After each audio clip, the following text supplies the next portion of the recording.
ያንዳንዱ ሀገር የሆነ ካቴጎሪ ውስጥ እንደሆነ የሚሰማኝ ነገር አለ። የኢራንን ነዳጅ መታህ ማለት በተዘዋዋሪም ቢሆን እስራኤልም ትጎዳለች። ቀጠናዊ ቀውሱ እንዴት ይታያል? ሩቅ ምስራቅ ላሉትም ኤዥያ ላይ እና ኮሪያን እና ጃፓንን ጨምሮ በኢኮኖሚያቸው ላይ በጣም ከፍተኛ ጉዳት ያደርስባቸዋል። የአሜሪካ ጦር ሰፈሮችን ኢላማ ያደረገ ቦታዎች ላይ ነበር የምትመታው። ከዛ ሲሻገር ደግሞ እስራኤል ላይ ያገኘችውን ሁሉንም ትመታለች።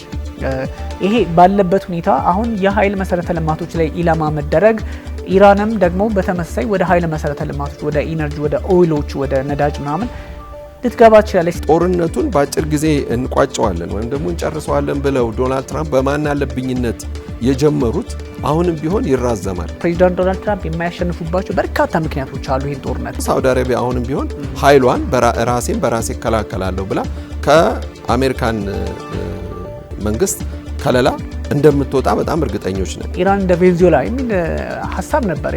እንደዛ እንዳልሆነ አሳይተዋል። ለሩሲያ ነዳጇን እንድትፈቅድ ነዳጇን እንድትሸጥ መፍቀድ ማለት ይሄ የነሱን የፖለቲካ ሽንፈት ያሳያል።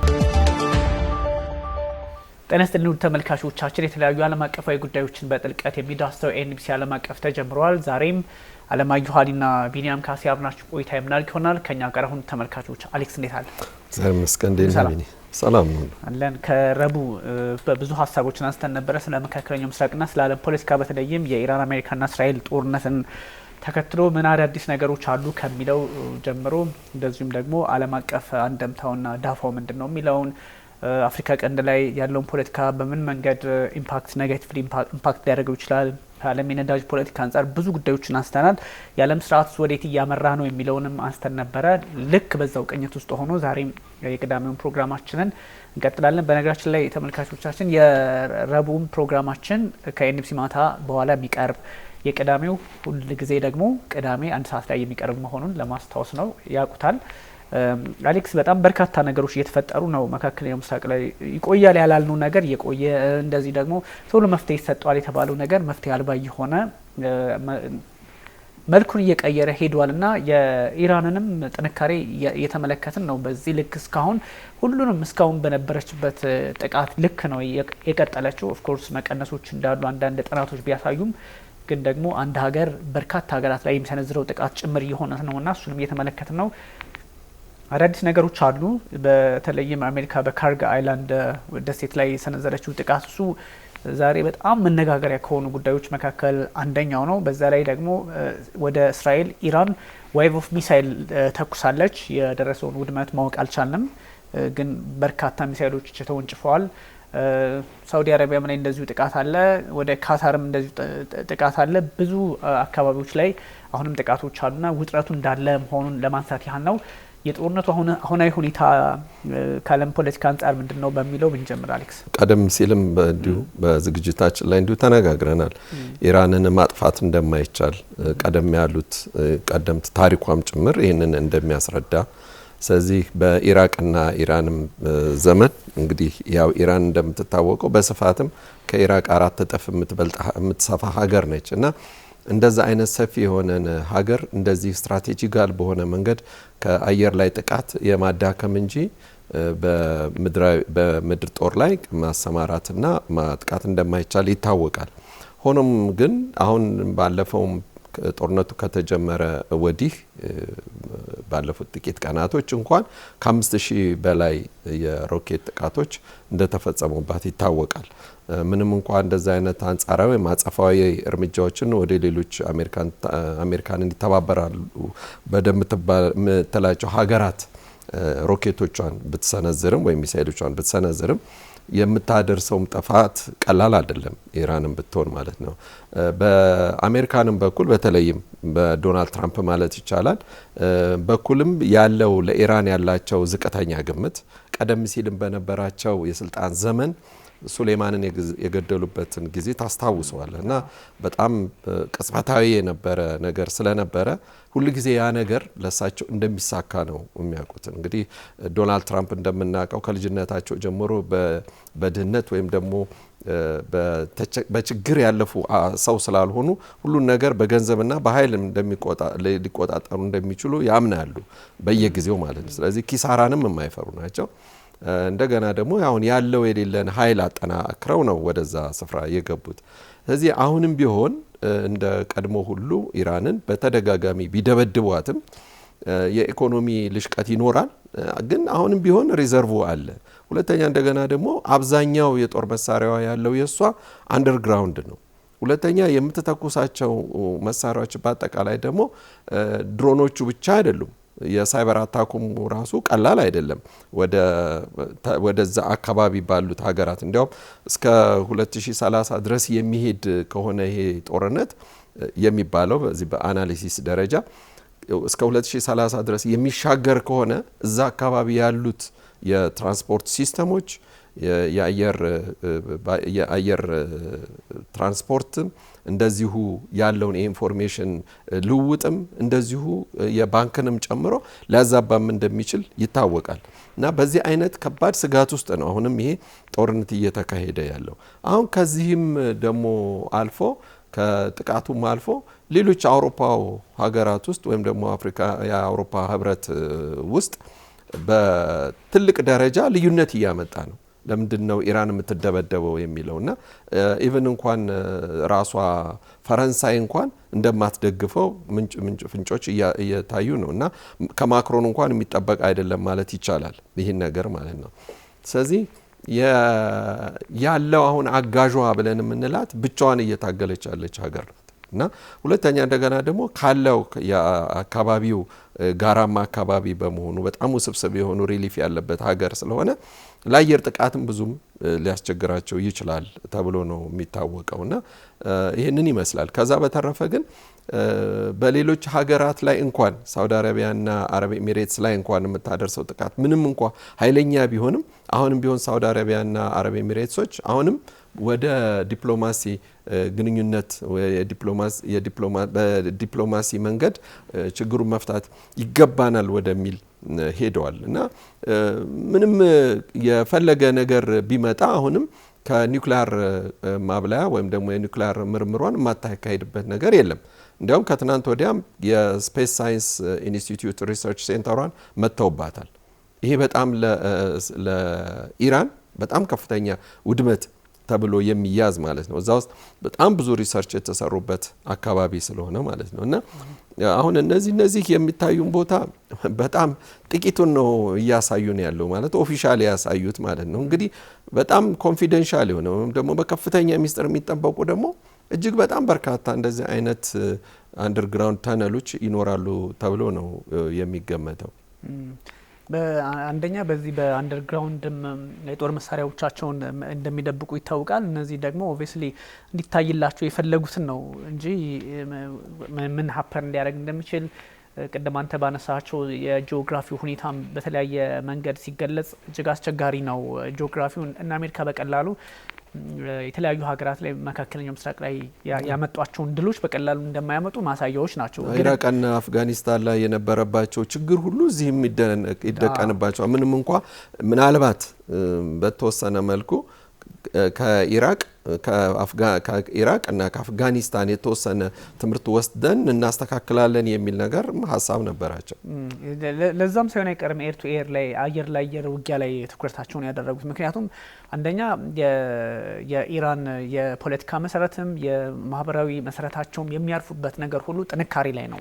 ብዙ ጊዜ እንደሚባለው ፋርስ ሲባል ልክ የኢትዮጵያ ስልጣኔዎች ለሺህ ዘመናት ተሻግረው ጥንካሬያችንን ብርታታችንን የሚያሳዩ ብዙ መልካም ብዙ በጎ የሚባሉ ታሪኮች እንዳሉን ሁሉ እነሱም ላይ ሞር ጠንከር ያለ የማህበራዊ መሰረትም ስላላቸው ፖለቲካሊም እንደ ስቴትም ብዙ ነገር ያለፉ ስለሆኑ አፍጋኒስታን ላይ የነበረውን ልምድ በተወሰነ መጠን ሊያመጡት ቢችሉም ኢራን ላይ አይሰራም። ኦፍ ኮርስ አፍጋኒስታን ብዙ ቅኝ ግዛቶችን ያየች በነ ሶቪየት ዘመን ብዙ እንትን ያላት ናትና የኢራን ደግሞ በተለየ ቨርዥን ያለ እስከዛ ልምድ ወስደው መምጣታቸው ያን ያህል የማያዋጣቸውም አይነት ነገር ነው። ኢራቅ ላይ ያ ሁሉ ኃይል የጥምር ኃይሉ ተብሎ የመንግስታቱ ድርጅት እንትን አሰልፎ ድብደባ ሲፈጽም ኦፍ ኮርስ የነበረው የተለየ ነው።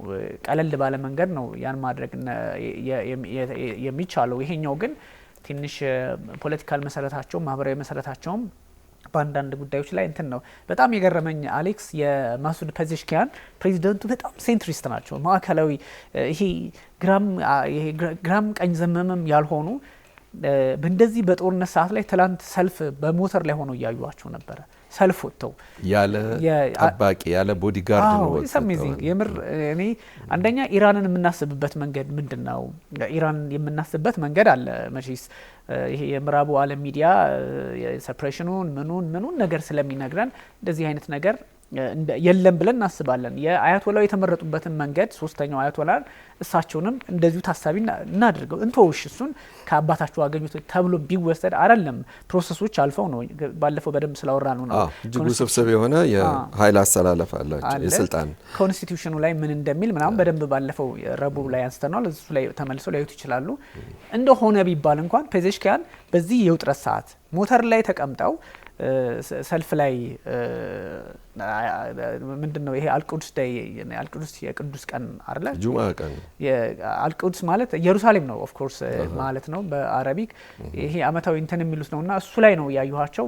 እሱ ስለ ቀኑ ብዙ አንሄድበትም ምክንያቱም ፖለቲካሊ ብዙ እንትኖች ስላሉ፣ ግን በጣም በሚገርም ሁኔታ እንደዛ ሳያቸው በጣም እውነትም ሴንትሪስት ናቸው የሚል ከዚህ በፊትም ባይዞ የሰኔው ጦርነትም ላይ እንደዚሁ ሰልፍ ወጥተው ቴህራን አደባባይ ላይ ልክ እንደ ህዝቡ ሲቃወሙ ነበር። አሁን ለሶስተኛ ጊዜያቸው ነው በውጥረት ሰዓት ህዝባቸው ጋር። የየትኛው ሀገር ነው የአሜሪካው ራሱ ዴሞክራሲ ያለበት የሚባለው ፕሬዚዳንት ዶናልድ ትራምፕ መጀመሪያ ሴክሬት ሰርቪሱ ማጣሪያ አድርጎ ኤፍቢአይ የተለያዩ ስራዎችን ሰርተው ሻሪፍስ ምናምን የሚባሉት ብዙ ስራዎች ሰርተው ነው እንግዲህ ፔዜሽኪያን በዛ ልክ ለተቃውሞ ጎዳና ላይ ሲወጡ ፖለቲካል እንደምታ ይኑሩ አይኑሩ አይ ዶንት ኖ፣ ግን ሁሉም ባለስልጣኖቻቸው ናቸው። በነገር ላይ በተለያዩ ሀገራት በተለያዩ ክፍላተ ሀገራት በተለያዩ ከተሞች ዋና ባለስልጣኖች ናቸው ከህዝቡ ጋር አብረው ሰላማዊ ሰልፍ የወጡት።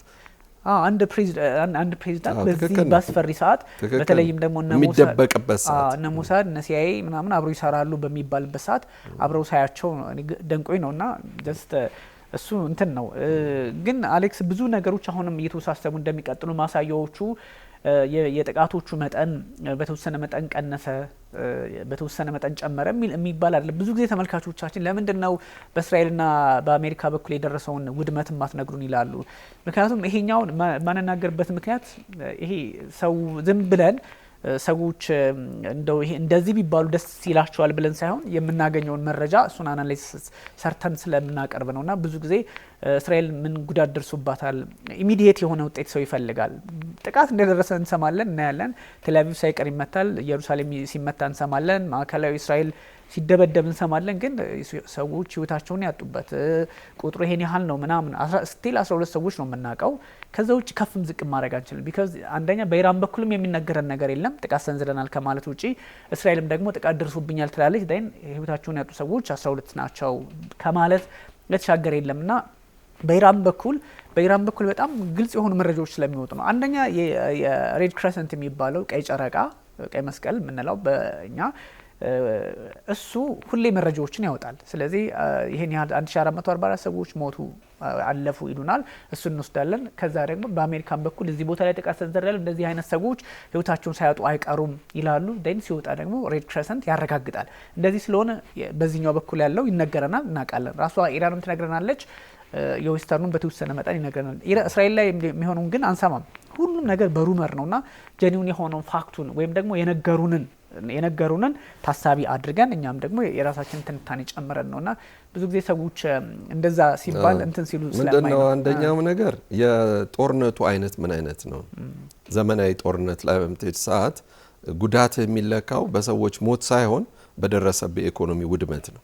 ስለዚህ ይሄኛው የኤር አታክ ወይም ሚሳኤል ነጥሎ የሚመታ ነው እና በስፍራው በአካባቢው ያሉ ሰዎች ይጎዳሉ። በስፍራው ላይ ደግሞ ሚሳኤል መምጣቱ ወይም መተኮሱም ብዙ ጊዜ ከባህር ሲተኮስ ሳይረን ሊለቀቅ ይችላል፣ ማስጠንቀቂያ ሊደረግ ይችላል፣ ሊሰማ ይችላል። ነገር ግን ከአየር ላይ ግን የሚተኮሰው ግን ሮኬት ወይም ሚሳኤል ግን ቅጽበታዊ ነው እና በ5 እና በ6 ሴኮንዶች ውስጥ ሊደርስ የሚችል ጥቃት ስለሆነ ሰዎች ላይሸሹ ይችላሉ በዛ አካባቢ ማለት ነው። እና ብዙውን ጊዜ ሳይረን ከጮኸ፣ ምክንያቱም ኢራን የምታስወነጭፈው ብዙ ጊዜ ከአውሮፕላን አይደለም፣ የምታስወነጭፈው ከሮኬት ከምድር ነው። ስለዚህ ከግራውንድ በሚሄድበት ሰዓት የአየር ክልሏን በሚጥስ ሰዓት ያ ራዳር ያሳያቸዋል በምን ያህል ዲስታንስ ላይ እንዳለ በምን ያህል ፍጥነት እንደሚጓዝ ስለሚታወቅ ነው። እና ኢራኖች ደግሞ ኦልሞስት አሁን የአየር መከላከያቸውን ኦልሬዲ አውድመውባቸዋል። አብዛኛውን ከ75% በላይ እንደወደመባቸው ይታወቃል። ስለዚህ ያንን የአየር ጥቃት ወይም ደግሞ ሚሳኤል መመከት በአብዛኛው አይችሉም ስለማይችሉ ነው። እና በዚህ አይነት መልኩ ብናየው ይሻላል ለሚል ነው። እና የበለጠ ደግሞ እርግጥ የሰው ልጅ ህይወት ከማንኛውም ኢንፍራስትራክቸር ይበልጣል። ግን በኢንፍራስትራክቸር ላይ የሚደርሰው ጉዳት ነው አሁን መለኪያ እየሆነ ያለው። በሁለተኛ ደረጃ እንደገና ደግሞ በአሁን ሰዓት በእስራኤል ውስጥ ማንኛውም ዜጋ ምንም አይነት ውድመት የወደመን ነገር ወይም የተቃጠለን ነገር ካሜራ እንዳያነሳ ወይም ደግሞ በሚዲያ ላይ እንዳያወጣው ኦልሬዲ የሀገራቸው የህብረታቸው ስምምነት ነው። ህዝቡ ለህዝቡ ተነግሮታ ያንን ነገር ስለማያደርግ ብዙ መረጃዎች አምልጠው አይመጡም። ተመልካቾቻችን ብዙ ጊዜ ኮሜንትም ላይ ስለማይ ነው ለምንድን ነው ምናምን ስለሚሉ that's the reason ያው ትክክለኛውን ነገር ወይም ደግሞ ያገኘነውን ነገር በፖለቲካል ፐርስፔክቲቭም በአናሊሲስም በዛ ማስቀመጥ ስላለብን ነው እንጂ የተፈጠረውን ነገር አለመንገር አይደለም የሚለውን አጽንኦት ለመስጠት ነው። ይሄ በየቦታው የሚነገረው አይነት ነገር እሱን ያው ይሄ በጣም በዓለም አቀፍ ጉዳይ ላይ በጣም ሪስፖንሲቢሊቲ ወስዶ የሚሰራ ሚዲያም ስለሆነ በዛ ልክ እንደው የስሚ ወሬዎችንም ምናምን የማስተናገድ እንትኑም ስለሌለው ነው ያለውን ፋክት ለማስቀመጥ ነው። እና አሌክስ ብዙ ነገሮች አሁን መልካቸውን የመለወጣቸው ነገር ግልጽ እየሆነ ነው ግን እስከ መቼ ይቀጥላል የሚሉ በጣም በርካታ ጥያቄዎችን እየተመለከትን ነውና ዛሬ ምናልባት ዳይሬክተራችንም ካሳየን እቺኛዋ ደሴት እንግዲህ እንደምትመለከታት እዚህ ላይ ነው ጥቃት የተሰነዘረውና እቺ ካራግ የምትባለው አይላንድ ላይ እቺኛዋ በጣም ወሳኝነቷ ከ90% በላይ የኢራን ክሩድ ኦይል ወይም ደግሞ ያልተጣራ ነዳጅ ብዙ ጊዜ ድፍድፉ እዚህ አካባቢ ላይ ነው እንትን የሚለው ይሄኛው ወዴት ነው የሚወስደው ከ90% የሚሆነውን በዛ ካለፈ በኋላ እዚች ሆርሙዝ ላይ ነው ሆርሙዝ ሰርጥ ላይ ነው የሚመጣውና እዚህ ሆርሙዝ ላይ ደግሞ ጉዳዮች ሲዘጉ መቋጫቸውን ሲያገኙ ወይም ደግሞ እዛ ላይ ሲዘጉ አሁን ባለው ሁኔታ ጥቃት ለ24 ሰዓታት አልተመለከትንም ሆርሙዝ አካባቢ ላይ ግን ደግሞ ይሄኛውን የኢራን በዛ በኩል የሚያልፈውን አንደኛ ሆርሙዝ ላይም ተዘግቶ ሲቀጥል ደግሞ ካራግ ላይ ፕሬዚዳንት ዶናልድ ትራምፕ ጥቃት ማስፈጸማቸውን ተከትሎ ብዙ ሁኔታዎች የነዳጅ ኢኮኖሚውን የነዳጁን ፖለቲካ በዛ ልክ ጫና ውስጥ ሊያስገባው እንደሚችል ግልጽ ነው። አሁን እንግዲህ እዚህ ጋር ነው የሚዘጋው። ስለዚህ ወደ ፐርሺያን ገልፍም መሄድ አይቻልም። እዚህ ጋር ከተዘጋ ከፐርሺያን ገልፍ ደግሞ በዚህ ልክ የኢራን እንግዲህ ኢራን ኦማን በዚች ላይ የሚቆመው ነገር መንቀሳቀሻ ታጣለ። ስለዚህ ሆርሙዝ ሲዘጋ ፐርሺያን ነው። በዚህ ልክ ደግሞ ከሆርሙዝ ተነስቶ ወደዚህ እኛ ጋር ወደዚህ ወደ ቀይ ባህር እዛ ወደ አረብ ባህረ ሰላጤ ወደ ኬፕ ኦፍ ጉድ ሆፕ ራሱ የማንሄድበትን ዓለም እንዳትንቀሳቀስ የሚያደርገውን አጋጣሚ ነው የሚፈጥረው። ስለዚህ እዚች ቀዩዋ ላይ ስትሬት ኦፍ ሆርሙዝ ላይ የተዘጋው ነገር ፐርሺያንም ገልፍ ኦፍ ኦማንንም የሚዘጋ ነው። ፕላስ ደግሞ የኢራን እንግዲህ ከ15 ኪሎ ሜትር ዋናው ከኢራን ምድር ከ15 ኪሎ ሜትር ርቀት ላይ ያለ ቦታ ነው ካርግና እዛ ላይ የተፈጸመ ጥቃት በመሆኑ በነዳጅ ኢኮኖሚ ላይ እጅግ አስቸጋሪ ነገር ሊያመጣ ይችላል ነውና በቀን 7 ሚሊዮን ባረል ነዳጅን የሚይዝ ነው። ብዙ ቀጠና ነው የሚያካልለው። በነገራችን ላይ ማፑ እንደሚያሳየናል አሁን እዚህ ጋር ምንድነው ይበልጥ ከዚህ አሁን ገልፍ ኦፍ እንተናን ከሆርሙዝ ከፐርሺያን ገልፍ ብለን ከምንለው ጀምሮ በታች በህንድ ውቅያኖስ አድርጎ እስከ እስያ ድረስ የሚሄደው በአብዛኛው ኢኮኖሚው ይጎዳል። እንግዲህ እስካሁን ድረስም እስራኤል በነገር ላይ ይህን ነገር አደግፈውም ነበር። የግዴታ የዛ የነዳጅ ስፍራዎችን የመምታት ሀሳብ እንደሌላቸው መጀመሪያውኑ የሚናገሩ ነበር የእስራኤል ፖለቲከኞች። ከዛ ምክንያቱም ይሄ የኢራንን ነዳጅ መታህ ማለት በተዘዋዋሪም ቢሆን እስራኤልም ትጎዳለች። ምክንያቱም የነዳጅ መውጣቱ ለዓለም ኢኮኖሚ ስለሚሆን ማለት ነው። ቀደም እንደተነጋገር ነው ደግሞ ያው የእብሪትም የማናለብኝነትም ነገር ስለሆነ ዶናልድ ትራምፕ የሚሰጡት ውሳኔ ወይም ደግሞ ይደረጋል የሚባለው ነገር ይሄ የማናለብኝነት ብዙ ጊዜ የሚያመጣው ጣጣና እዳ በኋላ ላይ ከፍተኛ ነው። ስለዚህ ከዚህ መጥቶ ይኸውና አሁን ቅድም እዛ ላይ አሁን እነ ከህንድ ውጪ አሁን እነ ስሪላንካን ምናምን የምናይበት አለና እስከዚህ ድረስ እንኳን ያለው በጣም ብዙ ህዝብ ነው ተጠቃሚ የሚሆነውና አሁን የዚህ ከማዕቀቡ በኋላ የምናየው ነገር ይሆናል። ግን የነዳጅ ማዕቀቡ ከኢራን ጋር የሚሰራ ምናምን ባለው ነገር ማዕቀቡ ከተነሳ በኋላ እንኳንም ቢሆን አሁንም ቢሆን ለህንድ አካባቢ እንደገና ደግሞ ሩቅ ምስራቅ ላሉትም ኤዥያ ላይ እና ኮሪያን እና ጃፓንን ጨምሮ በኢኮኖሚያቸው ላይ በጣም ከፍተኛ ጉዳት ያደርስባቸዋል። እዚህ የዚህ ስፍራ እርግጥ እቺ ብቻ አይደለችም ቦታ ለሷ ሀብቷ ብዙ ነው ያላት። ግን ይሄ ነገር ግን ለኢራን ኢኮኖሚ ላይ ጉዳት ቢያመጣም ስቲል አሁንም ቢሆን ኢራን ልትጠፋ አትችልም ወይም ሊቀንስ አይችልም የኢኮኖሚው ኃይሏ። ግን ቀላል የሚባል ግን ጉዳት እንዳልሆነ ይታወቃል ቦታው። ምክንያቱም አንደኛ ይሄ ኦልሬዲ እኮ ታሪካዊም ነው ጥንታዊም ነው። ቀደም ሲልም እኮ እንግሊዞቹም ገና መጀመሪያ በ50ዎች ውስጥ እኮ እንግሊዞቹ የተኳረፉበትም እኮ እነዚህ እኮ ስፍራዎች ናቸው። ያኔ መጀመሪያ ብተዋል አሁን ከዚህ ከእንትን ተነስተ እንኳን ከቀይ ባህር ተነስተ በበል መንደብን ለማለፍ ሁቲዎች እዛ እንትን ብለው ይጠብቀዋል። በበል መንደብ ህንድ ውቅያኖስ ኤደን ባህረ ሰላጤ ላይ ያለ ነውና ሁቲዎች ከዚህ ከየመን ይሄ ሉክ እንደዚህ ነው እና በቀላሉ እንትን የሚል አይደለም። ዓለም አቀፍ ኢምፓክቱም ለዚህ ነው ብዙ ሰዎች እኛ ሀገር ላይ ያለው የፖለቲካ ኢምፓክት ምንድነው የሚል ጥያቄ የሚያነሱትና ሁቲዎች በተጠንቀቅ ያሉም ነው እኮ የሚመስሉት። አሁን ሁቲዎች እስካሁን ድረስ ምንም ነገር በዛ በኩል እንደሌለ ነው የምትሰማው። ሆርሙዝ እዛ ጋር ተዘግቷል፣ እዚህ ጋር በበል መንደብ ተዘግቷል፣ እዚህ ጋር ሁቲ ነው ያለው፣ እዛ ጋር ኢራን ነው ያለችው። ሁለት የዓለም ጉሮሮ ዓለም ላይ 10 አይደሉ በጣም ስትራቴጂክ ዋተር ዌይስ የሚባሉት ከአስሩ ሁለቱ ዓለም ተዘግቷል። ስለዚህ ይሄ ተዘጋ ማለት በበል መንደብና የቺ ስትሬት ኦፍ ሆርሙዝ ሰርጥ ተዘጋ ማለት የፐርሺያን ገልፍና የኦማኑን ብቻ ዘግቶ ወይም ደግሞ ቀይ ባህርና የህንድ ውቅያኖሱን በበል መንደብ ዘግቶ ሁለቱ ቦታ ላይ የሚቀር ሳይሆን ከዛ ወደ ህንድ ውቅያኖስ አልፎ በኬፕ ኦፍ ጉድ ሆፕ ወይም ደግሞ በደቡብ አፍሪካ ጫፍ ተንቀሳቅሰ ወደ ሜዲትራኒያን ወደ ሌሎች አካባቢዎች የምትሄድበትንም ነው የምታጣውና ይሄ በጣም ትልቅ አስቸጋሪ ዓለም ስርዓትን እንትን የሚል ነው። this is busy በጣም እንደምታየው ቢዚ የሆነ ቦታ ነው። ግን ሁለቱን ከዘጋው ስትራንድድ የሚሆነው እዛ ነው። ኦፍ ኮርስ የቀይ ባህር ፖለቲካም እዚህ ላይ ለውጥ የሚያመጣበት እድል ይፈጠራል ተብሎ የሚታሰባልና እነዚህ ነገሮች ስትመለከታቸው ዳይሬክተራችን በጣም በደንብ እያሳየን ስለሆነ ታንኪዩ። እነዚህ ነገሮች በደንብ እንትን የሚሉ ናቸው። እዚሁ ላይ ሀሳብ ካለ አሌክስ። አሁን እዚህ ጋር ያለው ነገር ምንድነው? አሁን በብዛት ተጋላጭ የሚሆኑት አሁንም ቢሆን የባህር ኃይሏን አሜሪካን ልትጠቀም በፍጹም እንደማትችል ያሳየናል። ይህ ስፍራ የተጋለጠ ስፍራ ነው። አየ ሁለተኛ እንደገና ደግሞ ወደ ሀገርህ ወደ ህልውና የሚመጣ ስለሆነ መላው የኢራን ህዝብ ሊዋጋው የሚችል ነው። ቀላል የሚባል ነገር አይደለም። ሁለተኛ እንደገና ደግሞ ወደዚህ ስፍራ ላይ አሁንም ቢሆን ጉልበት እያየለ የሚመጣ ከሆነ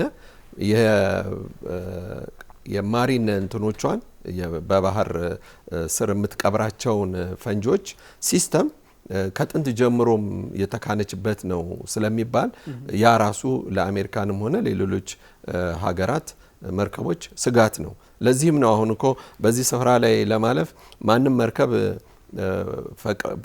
ፈቃደኛ ሆኖ የማያልፈው። ስለዚህ ወይ የቻይናን ባንዲራ ወይ የራሻን ባንዲራ አድርጎ ነው ማለፍ የሚችለው። ከሁለቱም በሚዛናዊነት ይታያል የሚባለው ማለት ነው። ጥሩ ነው። በዚሁ የሀገራት አቋም ምን ላይ ነው የሚለውን ብናነሳው አሌክስ እዚሁ ላይ እንግዲህ አሁን የሀገራት አቋም ብለን ስንል አሁን ሀገራት ለሁለት የተከፈሉ ነው የሚመስለው፣ ለሶስት እንጂ ዝምም ያሉ አሉ። አሁን እነ ቱርክም በአንድ በኩል እየተሰነዘረባቸው ነው ጥቃት እና አዘርባይጃንም እየተሰነዘረባቸው ነው። ግን መልሶ የማጥቃት አይነት ነገር ግን አይደለም። ምክንያቱም እየተለካ ያለው እኛ አሜሪካን ጋር እንዲህ ስላደረግን ነው የሚለውን በዝምታ ስላለፉት ማለት ነው። ሌላው እንደገና ደግሞ ቅድም አንስተነዋል እንጂ እነዚህ የአሜሪካን ቤዝ አሉ የሚባሉትን 27ቱ ጣቢያዎች ወይም ደግሞ የጦር ሰፈሮች ለኢራን ዋና ኢላማዎች ናቸው። አሁን ከዚህ ውስጥ በጣም በግልጽነት እየተቃወመች ያለችው እርግጥ እስራኤልን በመቃወምም ሊሆን ይችላል ስፔን ናት። ኦሬዲ በኤምባሲ ደረጃ የነበረው በአምባሳደርነት ደረጃ የነበረውን ግንኙነቷን አቋርጣ በቆንስላ ደረጃ አድርጋለች። እንግዲህ ይሄ ከጋዛው ጦርነት ጀምሮ የተጀመረ ነው። ከዛ እንደገና ደግሞ ለፍልስጤምም እውቅና የሰጠችው የመጀመሪያም ሀገር በመሆኗ ማለት ነው። ስለዚህ ከአውሮፓ የሚደረገው ድጋፍ በፍጹም ወደ እስራኤል እንዳይሄድ የመጀመሪያው ተከራካሪ ሀገር ልትሆን የቻለችው ስፔን ነች። ምንም እንኳ ቀደም ሲል የነበረ ረጅም ጊዜ የቆየ ችግር አልነበረባቸውም። ግን አሁን ይሄ ጉዳዩ እየከረረ ስለመጣ ነው። ከዛም አንጻር ደግሞ እስራኤልም ብትሆን ከአሜሪካን እንጂ ከአውሮፓ ብዙም ድጋፍ የምትፈልግ ነገር አይደለችም በምናየው ማለት ነው። እና ግን የአውሮፓ ሀገራት ግን ዝምም ይበሉ ወይም ምንድነው ድምጽ ባይሰጡበትም ግን ለነሱ ሊሰጥ የሚችል አሁን ወይ በሰብአዊ እርዳታም ሊሆን ይችላል ወይም ሌላ ኢኮኖሚ ድጋፍ እንደማያደርጉ ይታወቃል። ከዛም አንጻር ግን ይህንን በዝምታ ማለፋቸው ሳይሆን ግን በዲፕሎማሲ መንገድ ችግሩን ለመፍታት ግን እነዚህ ሀገራት ፈቃደኝነት እያሳዩ አይደለም እና ሌሎቹ ግን ራሽያም ሆነ ቻይና አንደርግራውንድ እየተነጋገሩ ነው አሁንም ቢሆን ማለት ነው። ሌላው እንደገና ደግሞ አሜሪካንም አሁን በማናለብኝነት የምትለው ነገር ሰምተዋል። ባለፈው ከ2 ቀን በፊት አሜሪካን አንድ ትልቅ ማስታወቂያ አውጥታለች።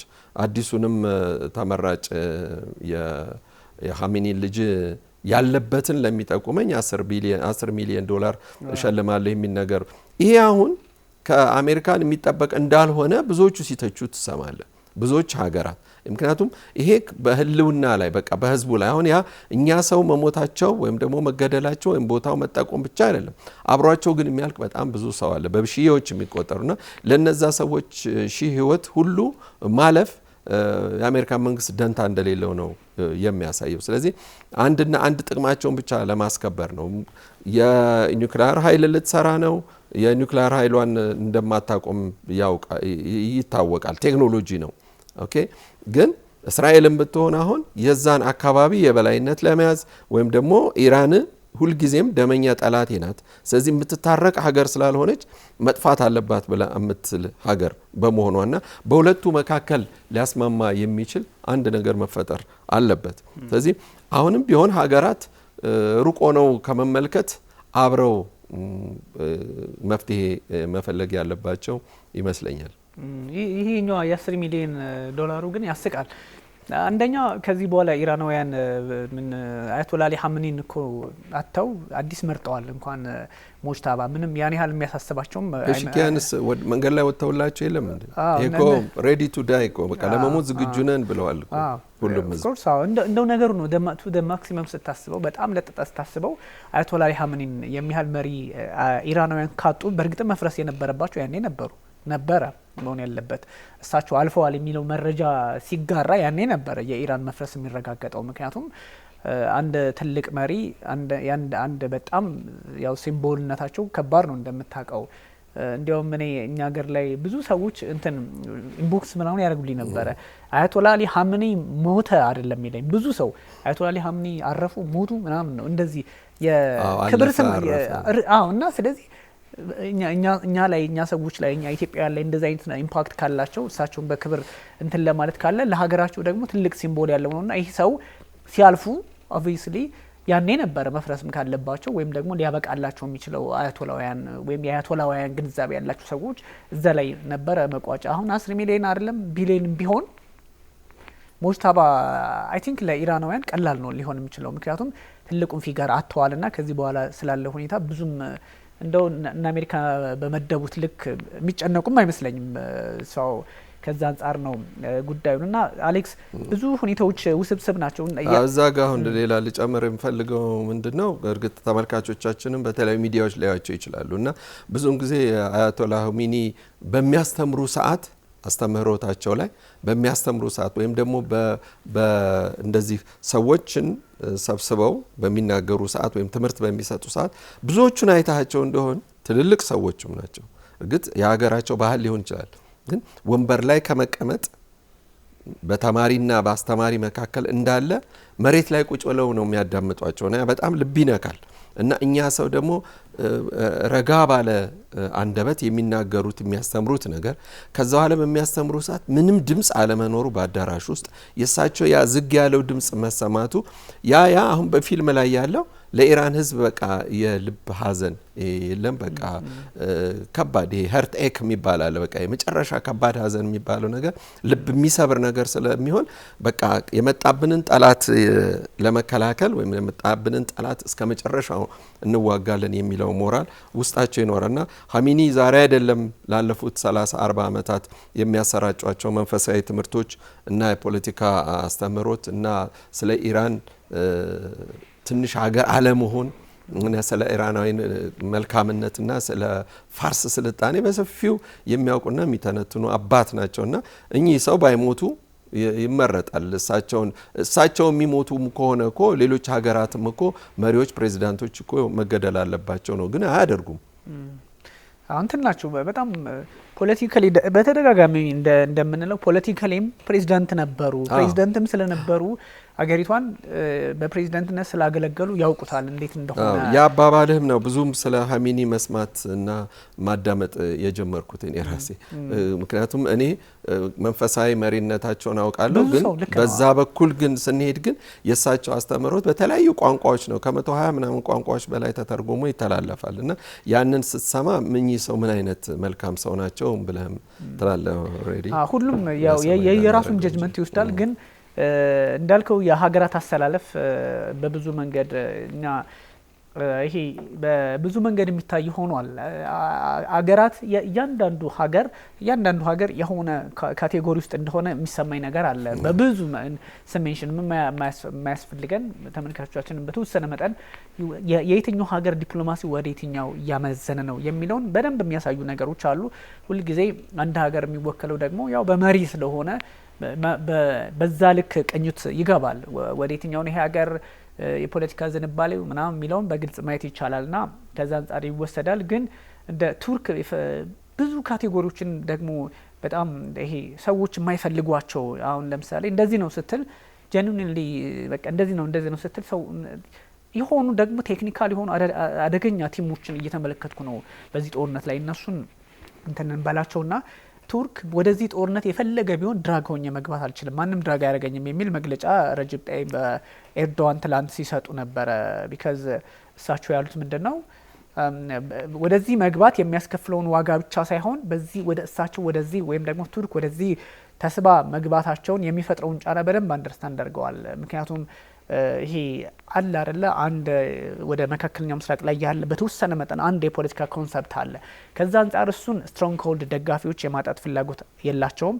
ሁለተኛ ወደዚህ ጦርነት ገቡ ማለት አት ዘ ሴም ታይም በጋዛው ጦርነት እስራኤል እንደ ጠላት የሚቆጥሩ ፕሬዚዳንት ከጠቅላይ ሚኒስትር ቤንያሚን ኔታንያሁ ጋር ተሰልፈው ጦርነት ውስጥ ገቡ እንደማለትም ይቆጠራልና ቴክኒካሊ እሳቸው ገቡ ማለት ማን ሊጠቀም እንደሚችልም ገብቷቸዋል። ሰው የነ ቱርክን በተወሰነ መጠን ብዙ ጊዜ እንለዋለን የቱርክ አቋም የሚታወቅ ስለሆነ ከዛ አንጻር የአረቡ ሀገራት በጣም የገልፉ ሀገራት ትግስታቸውን እኔ በጣም አፕሪሺየት አደርጋለሁ። በጣም ትግስታቸውን አፕሪሺየት አደርጋለሁ ስለ አሌክስ እንግዲህ አንድ ፈርተው ነው ወይስ ታጋሽ ሆኑ ነው የሚሉ ጥያቄዎችን እየተመለከትኩ ነበርና እኔ በትግስት እንውሰደው።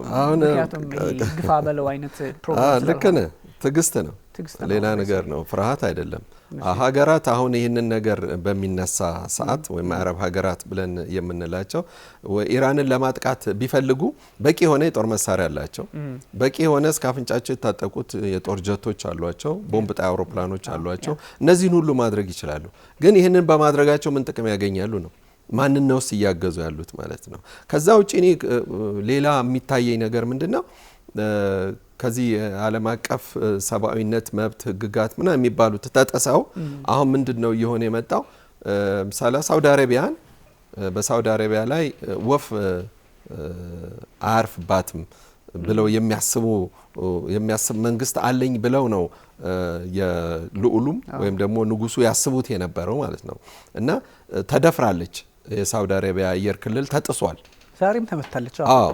እና በተከታታይ ጉዳት ይደርስባቸዋል። ሁለተኛ እንደገና ደግሞ ይሄ ተነጥሎ መምታት የሚባለው ነገር በትክክለኛው ጂፒኤስ የያዘ በትክክለኛው ራይት ሹት የሆነ ነገር በጣም በሜትሮች ብቻ ከ5 ሜትር ከ3 ሜትር ባልበለጠ ስህተት ያንን ኤረር ይዞ የሚተኮስ ሮኬት ነው አሁን እየተለቀቀ ያለውና ሳውዲ አረቢያ እስከ ዛሬ ድረስ ምንም አይነት ነገር ተወንጭፎባት የማያውቅ ሀገር በአሜሪካን ጠበቃለሁ የምትል ሀገር አሁን አሜሪካን ልታድናት እንደምትችል ተገንዝበዋል። ስለዚህ ወይ ሀገራት እዛ አካባቢ ያሉት የራሳቸውን የጦር ግንባር ሊፈጥሩ ይችሉ ይሆናል። አልበለዚያ ደግሞ ሳውዲ አረቢያ አሁንም ቢሆን ኃይሏን በራሴ እከላከላለሁ ብላ ከአሜሪካን መንግስት ከለላ እንደምትወጣ በጣም እርግጠኞች ነን። ትልቁ ነገር ብዬ የማስበው ትምህርት ይወስዳሉ። ሁለተኛ እንደገና ደግሞ ሳውዲ አረቢያን ምናልባት ይህንን ካላደረገች ሌላ ጊዜ የሚያደርጉት ማለት ነው እንደ በቀል ያንኑ የፖለቲካ ሴራቸውን ይጀምሩና አሜሪካኖች አሁንም የንጉስ አስተዳደር የነበረውን ወይም ደግሞ እዛ ጋር የነበረውን መልካም አስተዳደር አፍርሰው የራሳቸውን ደግሞ ፑፔት የሆነውን ባለ መንግስት ደግሞ ማስቀመጥ ይፈልጉ ይሆናል። ስለዚህ ኢራን ላይ ቀደም ሲል በ50ዎቹ ወይም ደግሞ ከሁለተኛው ዓለም ጦርነት በኋላ ሩሲያና እንግሊዝ ነበር አይደል ሲቀራመቷት የነበሩት። ስለዚህ የሩሲያ የጦር መሳሪያና ሮኬት ወይም ደግሞ የሮኬት ቴክኖሎጂን በደንብ አድርገው ሲያስታጥቋቸው ኢራኖችን ከነ ሳይንሱ ጭምር በነገርህ ላይ ሲያስታጥቋቸው ከዛ በኋላ የማንን ነዳጅ ነው እኛ ያወጣነው ነዳጅ እናንተ ልትከለክሉን አትችሉም ይሄ የራሳችን ነው አይነት እስከ ማለት ደረጃ ደረሱ እንግሊዞች። ልክ ፎክላንድ አይላንድ ላይ እንዳላቸው አይነት መብት ከአርጀንቲና ጋር እንደተጋጩት አይነት ነበር ያኔ የነበራቸው ጭቅጭቅ ማለት ነው። ስለዚህ እነ ሳውዲ አረቢያም አረብ ኤሚሬትስም ሆኑ ባህሬን ወይም ኩዌት የምንለው ኩዌት እንኳን ብዙም የጦር ሰራዊት አላት ተብሎ የማይገመት ስለሆነ ነው እንጂ ሌሎቹ ሀገራት ግን የእግረኛም ጦር ስላላቸው ስልጣናቸውም ደግሞ ቢሆን ከአሜሪካን ይልቅ አሁን ወይ ወደ ፈረንሳይ ወይ ወደ ጀርመን ፊታቸውን ሊያዞሩ ይችላሉ። ስለዚህ የጦር መሳሪያ አምራች ካምፓኒዎች አሁንም ቢሆን ከአሜሪካን ለማግኘት ምክንያቱም አሁን እነ ኩፖል የሚባሉትም ወይም ሌሎቹም የአየር መቃወሚያዎች አሁንም ቢሆን ችግር እንዳለባቸው ነው የሚያሳዩት ማለት ተጥሰው አልፈዋል።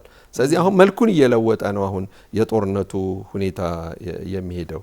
ስለዚህ ወይ ሀገራት እነዛ የተጎዱት ሀገራት ወይም ደግሞ የአሜሪካን ቤዝ አለባቸው የሚባሉት እንትኖች የራሳቸው ወይ የጋራ የጦር ኃይል ሊኖራቸው ይችል ይሆናል። ያለበለዚያ ደግሞ ብቻቸውን ራሳቸው የአየር ኃይላቸውንም የባህር ኃይላቸውንም የምድር ጦራቸውንም በዛው መልኩ ያጠናክራሉ ብዬ ነው ማምነው። ልክ ነው። ከዚህ ቀደም የነበሩት የነ ሩሲያ አቋም ያው ኦፍ ኮርስ ተነጋግረንባቸዋል። የምናውቃቸውም ነገሮች አሉ። ዲፕሎማቲካሊ ከምንም ነገር በላይ ዲፕሎማቲካሊ እየሰሩበት እንደሆነ ግልጽ ነው። የየትኛው ሀገር መሪ ነው እነ ማሱድ ፔዜሽኪያን በስልክ ሁለት ያወርቷቸዋል አይደለ? ፑቲን አልሰማንም። የማንም ሀገር መሪ እንደዛ ያደረጉ ሲባል አልሰማንም። ኦፍ ኮርስ አሉ፣ ግን ይሄ ፖለቲካሊ ልዩነት አላቸው ከአሜሪካ ጋር ተብሎ ከሚታሰቡ ሀገራት ያው የፕሬዚዳንት ቭላድሚር ፑቲን ነውና ያስታውቃል ምን እንዳለ በተለያዩ አጋጣሚዎች አብረው ሊሰሩ እንደሚችሉ የቴክኖሎጂ መዋዋሶች በጦር መሳሪያ ስልጠና አማካኝነት የጦር መሳሪያ ራግፎ መሄድ እንደዚህ አይነት የቴክኖሎጂ ትብብሮች አሉ። ከሰሞኑ ደግሞ የቻይና ነበረ አይደለ? የፑቲን በጣም ኢትዮጵያውያን የፕሬዚዳንት ቭላድሚር ፑቲንን ፖለቲካ እና የሚያደርጓቸውን ነገሮች ሁሉ በጣም ብዙ ኢትዮጵያውያን በቅርበት የሚከታተለው ልክ ፑቲን እንደ ራስ መሪ ለምን እንደዚህ ያላረጉም ምናምን ተብለው የሚያኮርፏቸውም ሰዎች እንዳሉ አውቃለሁ። በጣም እሳቸውን የሚያደንቁ ሰዎች ለምን ኢራንን እንደዚህ ስትሆን እንደዚህ ይሄማ ከሆነ እኛም ሀገር አጋር ብለን ከያዝናቸው እሳቸውማ እንደዚህ ያደርጋሉ በሀገራችንም ላይ ብዙ ጥያቄዎች ይነሳሉና የነ ፑቲን ኦልሬዲ ይታወቃል። የነ ሺ ጂንፒንግ ደግሞ ከሰሞኑ አንዳንድ እንቅስቃሴዎችን እየተመለከትን ነው። የምር ግን ቤጂንግ እንደው እጇን አጣጥፋ ኢራን እንደፈለጉ ያርጓት የምትል ኃይል እንዳልሆነች እንገምታለን።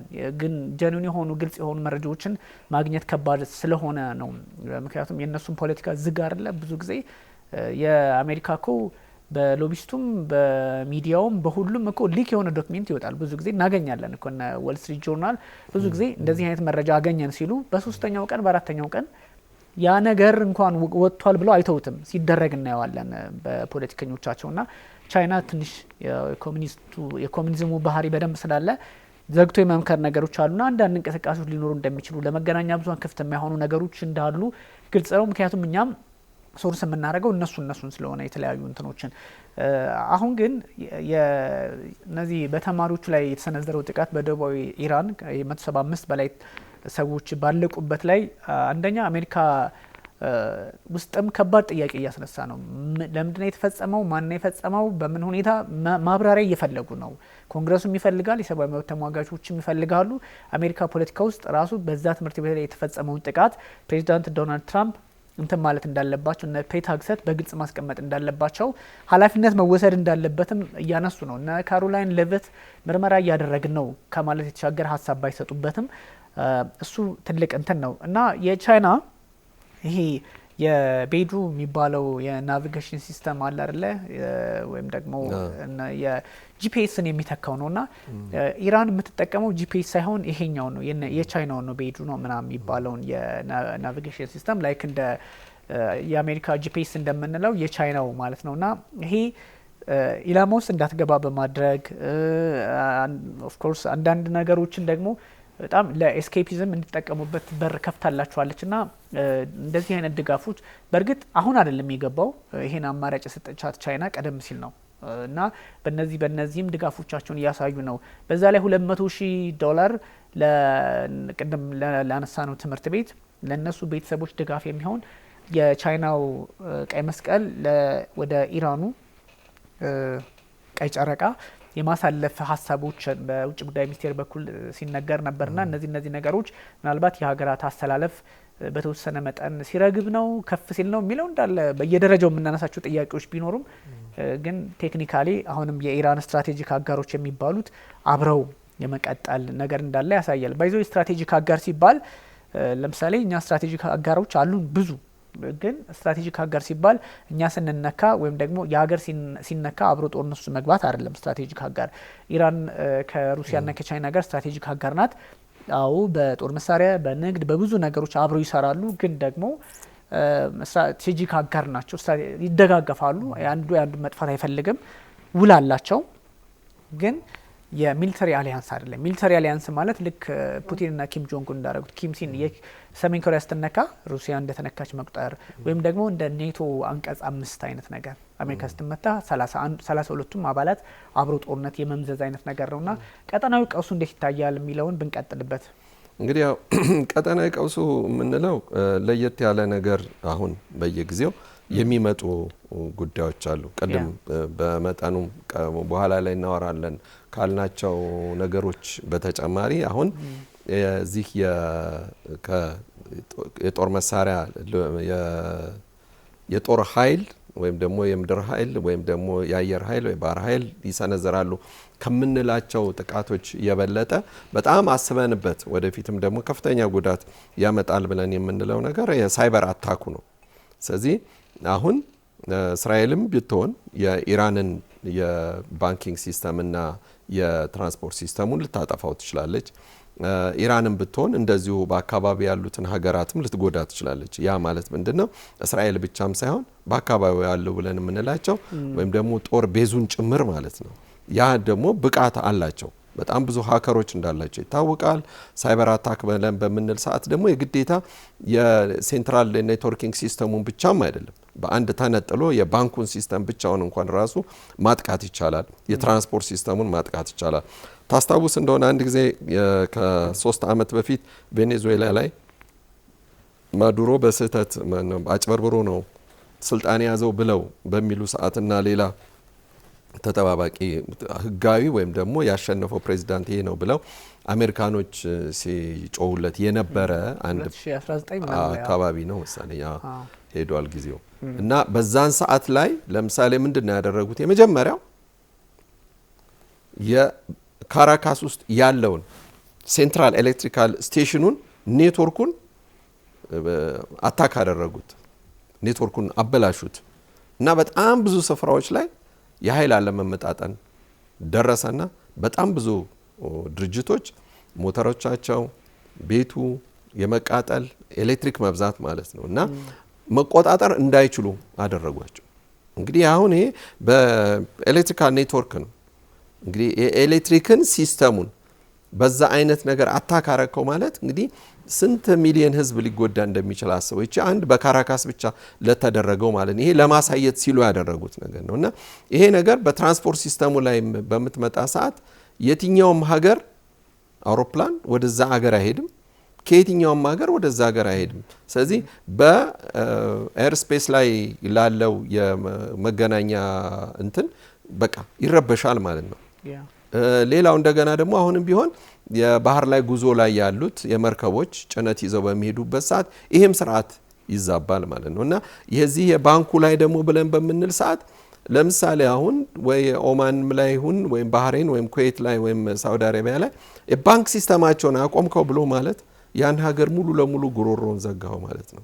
ስለዚህ ይሄ አንዱ ትልቁ ኢንፍሉዌንስ ከዛሬ ድረስ ተነጋግረንባቸው አናቅምና ይሄ ነው ትንሽ ሊያስቸግር የሚችለው። አሁን በየሀገሩ ያሉት መሪዎች ብዙውን ነገር አሁን ኤአይንም የሚፈሩትም ወይም ደግሞ የዚህ አይቲ ስፔሻሊስቶች በብዛት እንዲኖሩ እንዲማሩ በአይቲ ላይ ብዙ ምርምር እንዲያደርጉ የሚደረገውም ለዚህ ነው። የትንሽ እንደዚህ አይነት ነገሮች የኮምባይንድ በሆነ ነገር የሚፈጠር ጥቃት ነው የሚፈጸም ጥቃት ነው። ኦፍ ኮርስ ኢራንም ላይ ሲደረግ የነበረው እንደዚህ አይነት ነገሮች አሉና ጥቃቱ መቀጠሉን የሚያሳዩ ነገሮች አሉ። ሳውዲ አረቢያም ላይ እንደዚሁ የድሮን ጥቃት ጠዋት ላይ ስንገባ እንደዚሁ እየተመለከትን ነበረ። ከዛም ባሻገር ደግሞ ብዙ ነገሮች የዓለም የነዳጅ ዋጋውም እንግዲህ በአንድ ጊዜ ከፍ በአንድ ጊዜ ዝቅ በአንድ ጊዜ ከፍ ይሄ አይነት አካሄድ በሆርሙዝ አማካኝነት ነበረ። ጭራሽ አሁን ደግሞ ወደ ኢኮኖሚ አይነት ጦርነቱን ወደ እስካሁን የነበረው ሚሊተሪ ላይ ነበረ፣ በጦር ሰፈሮች ላይ ነበረ ኢላማ ሲደረግ የነበረው እነ ፕሬዚዳንት ዶናልድ ትራምፕን በዛ ልክ ነበረ። አሁን ደግሞ ቅድም ባነሳናት በካርግ በተሰኘችው የነዳጅ ማከማቻ ላይ የሚሊተሪ ቦታ ላይ ነው ተብሏል ጥቃት የተሰነዘረው ግን አሁንም እዛ ላይ የደረሰው ውድመት ከባድ አይደለም፣ ይቀጥላል ብለዋል። የኦይል ሪፋይነሮችንም እነሱን ጭምር መመታታችን ይቀጥላል የሚል ሀሳብ አምጥተዋል ፕሬዚዳንት ዶናልድ ትራምፕ። ስለዚህ ይሄ ሲሆን እና አሜሪካ ብቻ ወይም አሜሪካና እስራኤል በኃይል ማከማቻዎች ላይ ወይም ማጣሪያዎች ላይ ብቻ የሚሰነዝሩት ጥቃት ደ ሴም ታይም ደግሞ ኢራንም ወደ አርማኮ የሚባለው ወደ ሳውዲው እዛ መካከለኛው ምስራቅ ወዳሉት ማጣሪያዎች የነዳጅ ማጣሪያዎችና ማከማቻዎች እሷም ጥቃት መሰንዘር ትጀምራለች። ስለዚህ ጦርነቱ በትክክልም ዓለም አቀፍ አንደምታው ከፍ የሚለው አሁን ወደ ኃይል መዞራቸው የኃይል መሰረተ ልማቶች ላይ ኢላማ ማድረግ እስካሁን የነበረችበት ኢራንም እንደምታውቀው ሁሉም ቦታ ላይ የአሜሪካ ጦር ሰፈሮችን ኢላማ ያደረገ ቦታዎች ላይ ነበረ የምትመታው። ከዛ ሲሻገር ደግሞ እስራኤል ላይ ያገኘችውን ሁሉም ትመታለች። ይሄ ባለበት ሁኔታ አሁን የኃይል መሰረተ ልማቶች ላይ ኢላማ መደረግ ኢራንም ደግሞ በተመሳሳይ ወደ ኃይል መሰረተ ልማቶች ወደ ኢነርጂ ወደ ኦይሎች ወደ ነዳጅ ምናምን ልትገባ ትችላለች። ስለዚህ ኢምፓክቱ በቀጥታ አሁን ካለው ደግሞ እጥፍ ሆኖ ሊመጣ ይችላልና ትንሽ አስቸጋሪ ያደርገዋልና ለዓለም የፈጠረው ጫናም ከባድ ነው አለች። እሺ ምንድነው አሁን እንግዲህ አሁን ፒክ የሚባለው $119 ገብቷል። አሁን የአንድ በርሜል ቀንሷል፣ 100 ደርሷል። እሺ ያው ከፍ ዝቅ ይላል። እና አሁን እንግዲህ የነበረው ከትናንት ወዲያ የነበረ ገበያ እንዲያውም አሁን እኮ ነዳጅ ዓለም አቀፍ ነዳጅ እንትኑ ማህበሩም ራሱ ከሪዘርቭ ሁሉ እንዲያወጣ ተደርጓል። እንግዲህ እስከዛሬ ድረስ በነዳጅ ሽያጭ ታሪክ ውስጥ ታይቶ ተሰምቶ የማይታወቅ ነው። እስከ 4 ሚሊዮን በርሜል ድረስ ነው እንግዲህ የሚባለውና ከሪዘርቭ ማውጣት ብሎ ማለት ነገስ ምክንያቱም 4 ሚሊዮን እኮ በርሜል ማለት ለስንት ሀገር ይበቃል ነው ዋናው ጥያቄ። ሁለተኛ እንደገና ደግሞ ያስ የወጣው በርሜል ተጠቃሚው ጋር ሲደርስ አሁን ከምንለው ዋጋ በእጥፍም ሊጨምር ይችላል። እንዲያውም ኢራን እኮ ጦርነቱ በዚህ የሚቀጥል ከሆነ የአንድ በርሜል ነዳጅ ዋጋ $200 እንደሚገባ ትንበያ ሰጥተዋል የኢራን ኢኮኖሚስቶች። ምክንያቱም ይሄ አሁን ጦርነቱ የሚሆነው ምንድነው ከፊል ዓለም ይጠቃል ማለት ይችላል። ለዚህ ዋና ገፈት ቀማሽ የሚሆኑት ደግሞ የእስያ ሀገራትና የአፍሪካ ሀገራት ናቸው። ብዙውን ዲፔንዳንስ ስላለን ማለት ነው በእነሱ። ሁለተኛ እንደገና ደግሞ በዛ አካባቢስ ያለው የዚህ የነዳጅ ዋጋ ከፍ ዝቅ ማለት በሌሎች የምግብ መሰረታዊ እቃዎች ብለን የምንላቸው ወይም የምግብ የዋጋ መናር እርግጥ እነ አረብ ኤሚሬትስን ወይም ደግሞ አረብ ሀገራትን ባያሳስብም ግን ራሱ ምግቡንስ ማን ነው ጭኖላቸው ወደዛስ የሚሄደው? አሁንም ቢሆን ወደ ሆርሙዝ በምንመጣ ሰዓት ያ ስፍራ በቂ አይደለም በመርከብ የሚጓዙት ነገሮች። ምክንያቱም በመርከብ የሚጓዙ ብዙ ነገሮች አሉ። በነፍስ ወከፍ ሊደርሱ የሚችሉ በአውሮፕላን ተጓጉዘው ሊደርሱ የሚችሉ የምግብ አይነቶችም አሉ አይደለም እንዴ? ሊበላሹ የሚችሉ ነገሮች አሉ፣ ሜዲካሜንትስ አሉ፣ እጅግ በጣም በርካታ ነገሮች ናቸው ያሉ። ስለዚህ ጦርነቱን በአጭር ጊዜ እንቋጨዋለን ወይም ደግሞ እንጨርሰዋለን ብለው ዶናልድ ትራምፕ በማናለብኝነት የጀመሩት አሁንም ቢሆን ይራዘማል። አይደለም ሳምንታት፣ ወራት፣ አመታት ሊሄድ ይችላል በዚህ አይነት አኳኋን። ምክንያቱም ኢራን አሁን አቅሟን እያሳየች ነው። እንግዲህ እስካሁን ድረስ ባለው እንኳን የሚባለው ከ4000 በላይ ሚሳኤሎች አሏት። እንግዲህ እስከ 2000 ኪሎ ሜትር ድረስ ተምዘግዝጎ ሊሄድ የሚችል ሁሉ ሚሳኤል እንዳላት ታውቋል። አየው። ስለዚህ ኒውክሊየር ካፓብልም ቢሆኑ ግን ይዘዋቸው የሚሄዱት ኬሚካል ንጥረ ነገሮች ግን ለብዙ ነገር ሊያጋለጣቸው ይችላል። ከ4 ቀንም በፊትም እኮ ካሊፎርኒያ አካባቢ ላይ እኮ ድሮን ጥቃት ሊሰነዘር ይችል ይሆናል ብለው በስቴት ደረጃ አናውንስ አድርገዋል አይደለም። ይሄ ማለት እኮ የአሜሪካንን ሕዝብ እየረበሽከው ነው። እስከ ዛሬ ድረስ ታይቶ ተሰምቶ የማያውቅ ወይም ደግሞ ድሮን አታክን የማያውቅ ወይም ደግሞ የፕሬዚዳንቶች ላይ ተኩስ ተደረገ ወይም ደግሞ የሆነ ግሩፕ ተታኮሰ ከማለት ውጪ የሌላ ሀገር ሰራዊት ልኮ አሜሪካንን ሊጎዳ ይችላል እንዴ? ይሄ ማለት እኮ ራሱ አሜሪካን እኮ የኒውክሊየር ስቴሽኗ የት እንዳለ ይታወቃል።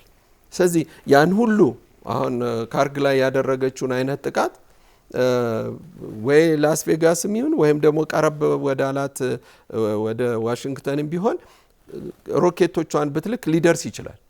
ይሄ ቀላል የሚባል አይደለም እና አሁንም የሚጎዳው ወይም ደግሞ በራሱ በትራምፕ ላይ ጥያቄ ሊነሳበት ይችላል። የኢምፒችመንት ጉዳይ ሊኖር ይችላል። ግን የሆነ የመለሳለስ ነገር አለ እና የኤፕሽቴይንም ፋይልም እኮ ከዚህ ጋር ተያይዞ የመጣው እንትናን በመቃወምም ጭምር ነው አይደለም እንዴ? ትራምፕንም ለማጥቃትም ተብሎ ነበር የነበረው። ግን እሳቸው ቀድሞ ያጠፉትም ፋይሎች ስለነበሩ ብዙም ነገሩ ጎልቶ አልወጣም፣ ሰውየው ቀድሞ የተዘጋጁበት ስለሆነ። ግን አሁንም ቢሆን በኢራን ላይ የተነሳው ጦርነት ራሳቸው ካላቀዘቀዙት በቀር ሊቆም የሚችል አይደለም። ስለዚህ ህዝቡ ተጎድቷል ወይም ደግሞ የራሳቸውን አንድ የፖለቲካ ስያሜ ሰጥተው ነው። ምክንያቱም ሊቆም የሚችለው እስራኤልም ለሀገሬ የወደፊት መጻኢ ዕድል ወይም ደግሞ ዋስትና ለህዝቤ ሊሆነኝ ይችላል ብላ ነው ጦርነቱን የጀመረችው። ኢራንም ደግሞ የሀገሬን ህልውና የማስጠብቅበት፣ ሉዓላዊነቴን የማስጠብቅበት፣ ህዝቤን የማስጠብቅበት ነው ብላ የያዘችው ይህ ጦርነት በአጭር ጊዜ የሚባል ነገር እዚህ ጋር ሊኖር አይችልም። ምክንያቱም ካፓሲቲዋን አቅሟን አሳይታለች ኢራን። የኢራን ኤግዚስተንሻል የሆኑ ትሬቶች አሉባት። እንደሚታወቀው ትሬት የሚባለው ነገር ስጋት አለባት። የሆነ ያለውም ያናው እስከ መቼ ይቀጥላል፣ በምን አቅም በምን ሁኔታ ሁሉም በዚህ ልክ በዚህ የፖቴንሻላቸው ይቀጥላሉ የሚለው ቀናት እንደው ሳምንታት ምናምን ሊወስድ ይችላል። ለምሳሌ የእስራኤል በዚህ በየቀኑ ዌቭ ኦፍ የአየር ኃይል ተጠቅሞ ጥቃት መሰንዘር እስከ መቼ ይቀጥላል? እዛ ሊባኖስ ላይ በዛ ልክ ጥቃት እየሰነዘረች ትቀጥላለች ወይ? እነ ሄዝቦላ ዝም ይላሉ? ሄዝቦላ እና ኢራን ባይዘይ ለመጀመሪያ ጊዜ በተቀናጀ አስበው እነሱም ሁለቱም ይሄ በጣም እንትን በትብብር መልክ ጥቃት መሰንዘር ጀምረዋል። ስለዚህ ለመጀመሪያ ጊዜ ነው። ብዙ ጊዜ በፕሮክሲ ነበር የምናውቃቸውና ይሄኛው እስከ መቼ ይቀጥላል የእስራኤልስ አቅም የሚለውም ጥያቄ ውስጥ ይገባል። ፕሬዚዳንት ዶናልድ ትራምፕ በየቀኑ እስከ 1 ቢሊዮን የአሜሪካ ዶላር እያወጡ ይቀጥላሉ ወይ? ኮንግረሱ ዝም ይላችኋል? እሱም የምናየው ይሆናል። የ2 ወር ነው እንግዲህ ፕሬዚደንሻል ስልጣን ያላቸው በአንዳንድ ሁኔታዎች ላይ። ያ ማለት ወደ ኮንግረሱ ይመለስና አንዳንድ ችግሮች ይሄ ስለሆነ ጦርነት አንፈልገውም የሚል ሊበዛ ይችላል። እሱ ስላለ ከባድ ነው። ሲቀጥል ደግሞ አንዳንድ ሁኔታዎችን በተለያየ መንገድ ስታያቸው የኢራንስ እስከ መቼ እነዚህ ነው ሚሳኤሎች ከ4000 በላይ የሚሆኑ ከ3500 የሚሆኑ እነሱን እስከ መቼ ተኩሳ ትጨርሳለች ወይም ደግሞ የሚለውም እሱም ታሳቢ መሆን አለበትና ጦርነቱ በሁሉም አጋጣሚዎች አንደኛው ኃይል በተወሰነ መጠን የመለሳለስ ነገር አሜሪካ ፖለቲካሊ ግፊቱ ስላለ ቶሎ መፍትሄ ሊመጣው ይችላል ተብሎ ይታሰባል። ፕሬዚዳንት ዶናልድ ትራምፕ የማያሸንፉባቸው በርካታ ምክንያቶች አሉ። ይህን ጦርነት የኢኮኖሚ ብቻ ሌላ አይነት ታሪክ ነው። እዛ ኮንግረስ ውስጥ ያሉትን መከፋፈሎች እሱ እንዳለ ሆኖ ነው ትንሽ በጣም በቃ የፖለቲካ ነገር የሚያስብልህ የሳንክሽን ጉዳዮች በሩሲያ ላይ የተጣሉ የነዳጅ ማዕቀቦች መነሳት በጣም ቅጥ ያጣ ፖለቲካ ነው። አንደኛ የምዕራቡ ዓለም በተለይም ደግሞ የነ ባይደን አስተዳደር ሩሲያን ጫና ውስጥ ለማስገባት ሲጠቀሙበት የነበረው የማዕቀብ ነበረ። በዚህ ልክ ማዕቀብ የተጣለበት ነበረ እንደምታስታውሰው። ከዛ አሁን ደግሞ በዚህ ጦርነት ምክንያት ሚድልስት ላይ ያለው የነዳጅ ገበያ ሲታወክባቸው የዓለም ገበያ መረጋጋት አለበት። የዓለም አይደለም ኦፍኮርስ የዓለም ነው እሺ ብለን እንውሰደው፣ ግን የራሳቸው የአውሮፓና የና አሜሪካኖች እንዲረጋጋ ከመፈለግም ይመስላል እንዲነሳላት በተወሰነ ጊዜ ቴምፖራሪ ላይ አድርገዋል። እዚህ ላይ ሆነው የምዕራቡ ዓለም ፖለቲከኞች በተለይም አውሮፓውያን ለምን ይነሳል የሚሉ መነጫነጭ እነሱ they don't care about የዓለም ሕዝብ ያስብልሃል። የምር ነው ለመሰለ ነዳጅ በፈለገው አይነት ይወደድ፣ እኛ በምንም መንገድ ኢኮኖሚያችን እንደጉማለን፣ ሕዝባችን እንትንላለን። ግን የሩሲያ ጠላት ናት። ጠላት ስለሆነች ጠላት ነው፣ በምንም መንገድ ሊነሳ አይችልም የሚል ነገር ነው ያለውና ለእነ ሩሲያ በዚህ መንገድ እንግዲህ እንደ አድቫንቴጅ አግኝተዋል። በዛ በሌላ በኩል ደግሞ አጋራቸው ኢራን መመታቷ ለነ ፑቲን ቅጥ ያጣ ሀዘንም ነው የሚሆንባቸው። መመታቷ አንደኛ ፕሮቴክት ማድረግ አለመቻላቸው፣ አብረው የተሰልፈው አጋርነን ብለው እንትን አለማለታቸው እንትን የሚል ነገር አለ። ፕላስ ደግሞ ዓለም ላይ እንግዲህ ኢራን የምታምናቸው ኃይላት ከሀያላኖቹ ውስጥ እነሱ ናቸው፣ ቻይናና ሩሲያ ናቸውና በሱ የተወሰነ እንትን ሊገባቸው ይችላል። ከዛ ውጭ ደግሞ ማዕቀብ ተነስቶ ኢኮኖሚያቸውን መደጎማቸውም ደሴም ታይም እንደ መልካም ይቆጠራል። ግን ደግሞ እነሱ በሚጠቀሙበት የነዳጅ ኢኮኖሚያቸውን ደሴም ታይም ደግሞ በብላክ ፍሊትም ይሁን በዚህ በጥቁር የባህር ላይ እንቅስቃሴዎች ምናምን በምንም መንገድ ይሁን ደግሞ በተመሳይ ራሽያ የምታገኘውን የኢኮኖሚ ጥቅም ከነዳጇ ወደዚህኛውም ደግሞ ፍሎ የምታደርግበት ወይም ፈሰስ የምታደርግበት ነገር ሊኖር ይችላልና እንደዚህ ነው እንግዲህ ቁልፍልፍ ብሏል ፖለቲካው። አሁን ምንድነው ጦርነቱ ተጀመረ። እስራኤል ጥሩ እየተዋጋች ነው። አሜሪካን ጥሩ እየተዋጋች ነው። አሜሪካን የምትከላከልላቸው ሀገራት አሉ። እነዛ ሀገራት ተጠቅተዋል። ስለዚህ ጦርነቱን የጀመሩት አሜሪካና እስራኤል ናቸው። በከፊል ግን አሜሪካ እንደተሸነፈች ነው የሚያሳየው። ምክንያቱም አሜሪካን ጠብቃቸዋለሁ የምትላቸው ሀገራት ተደፍረዋል። ዜጎቻቸው ኢኮኖሚያቸው ወድሞባቸዋል። ስለዚህ እዚህ ጋር የምታየው የአሜሪካንን መሸነፍ ነው አንድ። ሁለተኛ እንደገና ደግሞ አሁን ፖለቲካቸውም ራሱንም ስታይ አንዳንዴ ይጠራጠራለሁ። ዊትኮፍ አለ፣ ኩሽነር አለ፣ ዘመድ ነው፣ የልጃቸው ባል ነው፣ ያኛው ጓደኛቸው ነው፣ ያም ቢዝነስማን ነው፣ ያም ቢዝነስማን ነው። የሚሄዱት እነዚህ ናቸው። ኮንግረሱ አለ፣ ሴኔቱ አለ። ከዛ አካባቢ ምንም አይነት ቃል ሲወጣ አንሰማም። ምን እያረጓቸው ቆመው እያዩዋቸው ነው እያልኩ የለው እና ወይስ አሜሪካ በእነዚህ በሶስት ሰዎች ብቻ ነው የምትመራው እስከ ማለት ደረጃ ደርሻለሁ። ይሄ ፖለቲካቸው ይሄ ከሆነ ምክንያቱም ለሩሲያ ነዳጇን እንድትፈቅድ ነዳጇን እንድትሸጥ መፍቀድ ማለት ይሄ የነሱን የፖለቲካ ሽንፈት ያሳያል።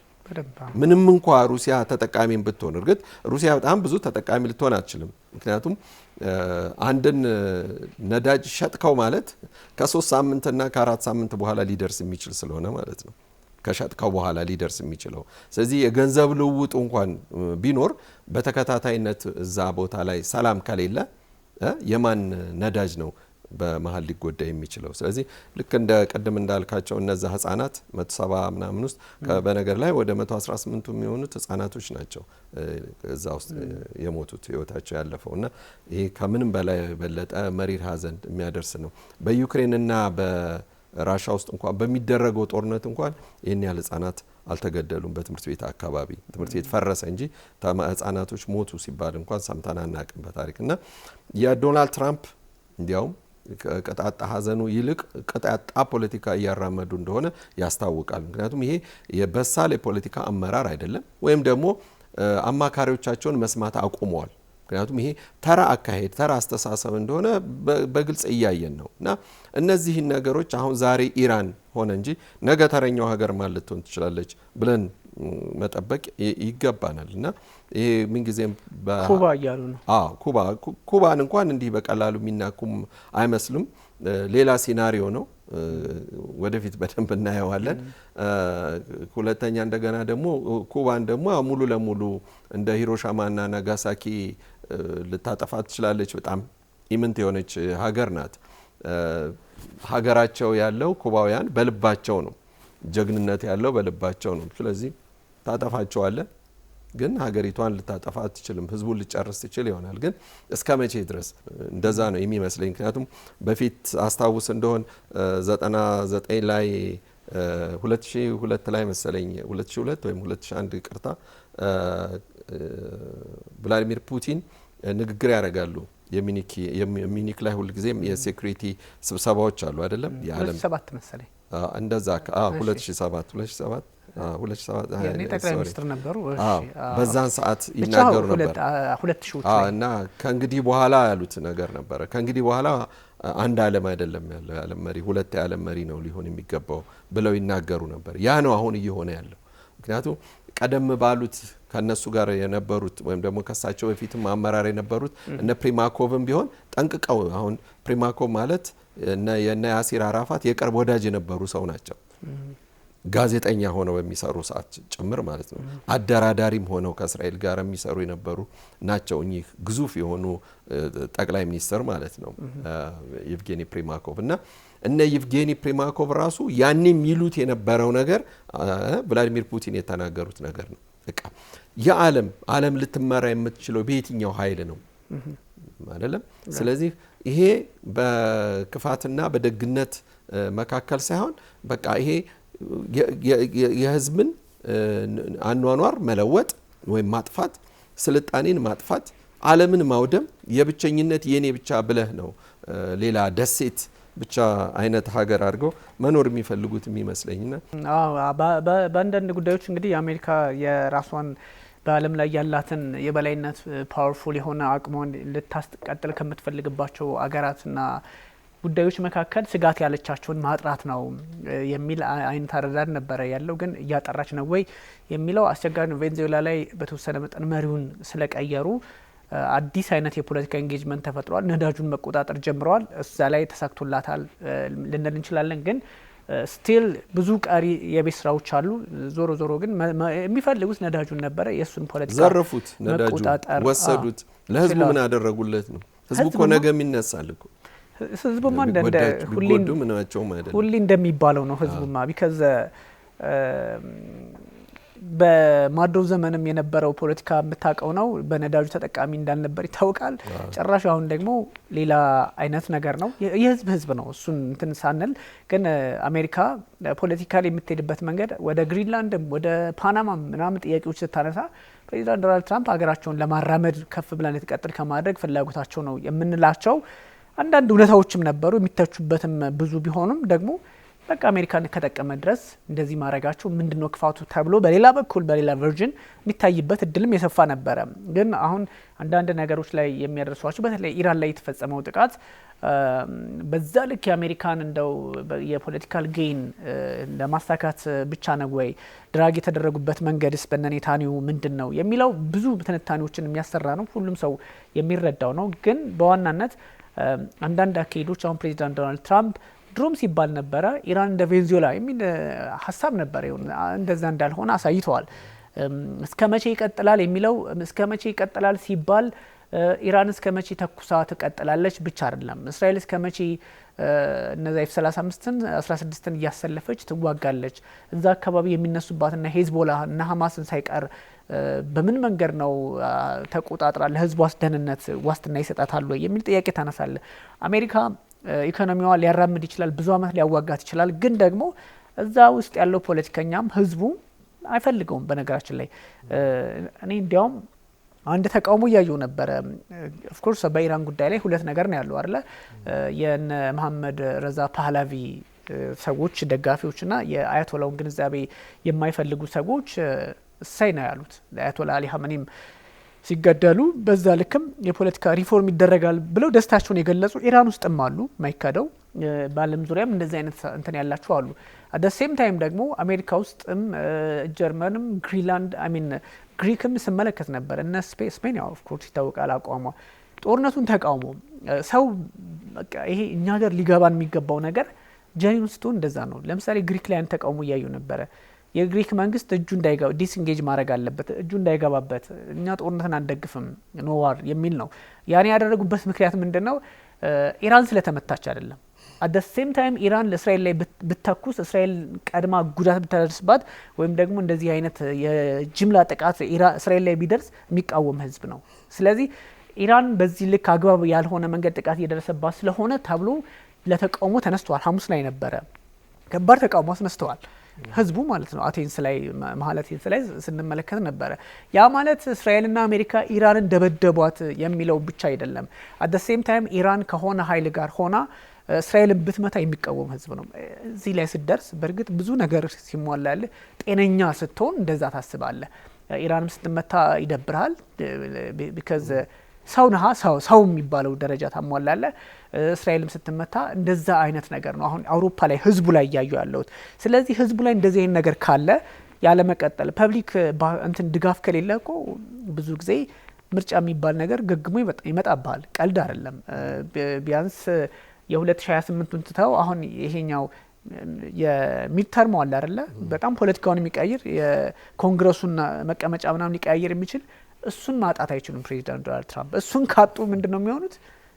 ኢምፒችመንት እሷን ኢቭን እንትን ላለማለት የሚተርሟን ላለማጣት ጦርነቱን ህዝቡ አይመርጠኝም ብሎ ስለሚሰጉ በዛ ልክ እንትን ሊሉ ይችላል። ምክንያቱም ሰው የሆነ ሰው ጦርነትን መቃወም ስላለበት እና እኛ ሀገር ላይ እንዳለው አይደለም እኛ ሀገር ላይ እና ብዙ ክሪቲካል ነገሮች አሉ። ባይዞ አሌክስ እንደ ህዝብ መማር ያለብን እንደ ሚዲያም ብዙ መወሰድ ያለበት። ሚዲያው እንኳን ሞር ሪስፖንሲብል ለመሆን ይሞክራል ያለውን ነገር እንደኛ ደግሞ ያለውን ነገር የሚናገር ፈለገውን ሀሳብ የሚያጋራበትም ሰው መጥቶ ፈለገውን የሚያጋራበትም ቢሆን ግን ደግሞ አለ ኤሌመንት ያለው ነገር ያስፈልጋል።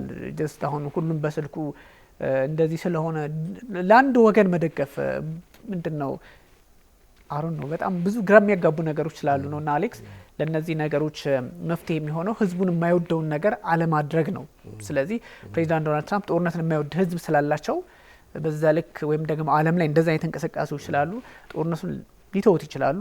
በዛ ላይ ደግሞ ሚሊተሪም እስከ መቼ ይቀጥላሉ የሚለውም መነጋገሪያ ሆኗልና ምናልባት አዲስ የዓለም ስርዓትን ያመጣ ይሆን ወይ? ብዙ ጊዜ እኛ እዚህ ትኩረት ላይ አድርገን ስለምንሰራ አዲስ የዓለም ስርዓትን ያመጣ ይሆን ወይ? ኦፍ ኮርስ ኢራን በዚህ አቅሟ ወይም ደግሞ ከዚህ በኋላ የኢራን ሉዓላዊነት ተከብሮ ከቀጠለላት የሬጂም ቼንጅ የሚለው ነገር ሳይሳካ ከቀጠለች የዓለም ፖለቲካ ስርዓት በኢራን ይመራል ማለት ባይሆንም ግን አገራት አሜሪካ ይችነሽ እንደሚል አዲስ አይነት መንፈስ ያመጣሉ። ምንም እንኳን አሁን ተሸንፋለች ብለው አሜሪካኖች ቢያወሩ እንኳን ወይም ደግሞ ውድመቷን በደንብ አጉልተው ቢያሳዩ እንኳን ይህ የዓለም የምትመራበት አካሄድ ለሁለት ይከፈላል፣ አይቀርም። ኦልሬዲ ተከፍሏል። ከዛም ደግሞ አሁን የሚሰሩት የነበሩት ሩሲያና ቻይና ናቸው በአንድ ወገን ተብለው ሊሰሩ የሚችሉ ማለት። ስለዚህ ወደዚህ ጎራ የምትጠቃለለው አሁን ቀጥላ ኢራን ነች። ከዛ በኋላ ነው የዓለም መሪነት። ምክንያቱም አሁን ሀገሪቷ ብዙ ህዝቧን እንዳጣች እነዛን በግፍ የተገደሉ ህፃናቶችን እያሰቡ ነው የሀገራቸውን ፖለቲካ የሚያካሂዱት። ኢራኖች በሀገራቸው ላይ ህልውና ላይ ለሚመጣ ነገር ልክ እንደ ቱርክ ህዝብ አይደራደሩም። በጣም ጠንካራ ህዝብ እንደሆነ ይታወቃል። አሜሪካን ብዙ ዲያስፖራ የላትም። በነገር ላይ ኢራን ብዙ ዲያስፖራ የላትም። ሀገራቸው ውስጥ ሆነው ነው የሚቃወሙት። ሀገራቸውን ነው ለማልማት የሚፈልጉት። ሀገሪቷ የራሷን እኮ ኢንጂን የሰራች ሀገር ነች። ትንሽ ሀገርማ አይደለችም ኢራን። ጥንታዊ ስልጣኔ ብቻ ሳይሆን ግን በራሳቸው በሙስና በምናም በተተበተበ ምዕራባውያንም ባደረጉት ተጽዕኖ ምናምን በዚህ ደረጃ ላይ ብሏል ሊሆን ይችላል እንጂ እንደነ ቻይና ወይም ህንድ የደረሱበት ደረጃ መድረስ አያቀታትም። በገንዘብ ደረጃ ግን ይህን ሁሉ ማዕቀብ ችላ ነው በዚህ ደረጃ ያለችው። ስለዚህ ህዝቡም እኮ የሚፈልገው ሞደርናይዝ እንሁን፣ ከእንደዚህ አይነት እንትን ውስጥ የምንወጣበትን ነገር በጋራ እንወስድ፣ እናንተ ብቻ ስልጣኑን ይዛችኋት ነው የእኛም ድምፅ ይሰማ ከሚል አንጻር ነው ይህንን እንቅስቃሴ እያደረጉ ያሉት እንጂ እዛ አሜሪካን ሀገር ሲያጨበጭቡ ሲያመሰግኑኝ ታዩ የሚባለው ሎቢ የተደረጉ ከሌሎች ምናምን ሀገራትም ልብስ ቀይረው ምናምን የተደረጉ ሰዎች ሰላማዊ ሰልፍ እንዳደረጉ ኦልሬዲ ይታወቃል። ስለዚህ የሉዓላዊነቷ የማንነቷን አለማስደፈሯ ብቻዋን ሁለተኛው ኃይል ነው ብለን ቻይናና ራሻ በተሰለፉበት ጎራ እንደምትገባ ይታወቃል። ከዛው ደግሞ ውጪ ደግሞ ያለችው አራተኛው ሀገር የምትሆን ሰሜን ኮሪያ ናት። እንዲህ በቀላሉ ምናያትም ሀገር አይደለችም። በአሁኑ ሰዓት በዚህ በሚሊታሪ ዌፐንስ ፕሮዳክሽንም ከፍተኛ ውጤት እያስመዘገበች ያለችም ሀገር ስለሆነች ስለዚህ የዓለም አመራር የማይለወጥበት ምንም ምክንያት የለም። አዲስ ነገር ይጠበቃል። ተቃውሞ ላይ እንኳን አሌክስ በትክክልም የዚህ ከ1979 ወደዚህ ያለችውን ኢስላማዊት ኢራን ሪፐብሊክ የሚለውን የማይፈልጉ ኢራናውያንም አሉ። ኦብቪየስሊ ሪፎርም የሚፈልጉ ባይዞ በጣም እንደዚህ ሲባል ኢራንን ማንገስ ምናምን ሳይሆን በቃ ትክክለኛ እንትናቸው እንደዚህ ቢቃወሙ አሉ። በደንብ ተቃውሞ ሀሳባቸውን የሚያሰሙ እንደዚህ በሚባለውም ልክም ሳይሆን ለውጥ ሪፎርም የሚፈልጉ አሉ። እንደውም ማናቸው ሞልታባ መሀል ላይ ሊሆኑ ይፈልጋሉ ሲባል ነበረ። ይሄ ሪፎርም የሚፈልገውንና ጠንካራውን የኮንሰርቫቲቭ የሆነውን የአያቶላ ግንዛቤ በዛ ልክ ወደ መሀል አምጥቶ ይሰራሉ ተብሎ ይታሰቡ ነበረ። ግን ጫናው ስላለ ጦርነትም ስለተከፈተባቸው የሚሆነውን እናየዋለን። ስለ ዴሞክራሲ ምናምን እንኳን ያስቃል እኮ አይደለ? እነ አሜሪካ ጋር የሚሰሩት እነ ማን ናቸው? እነ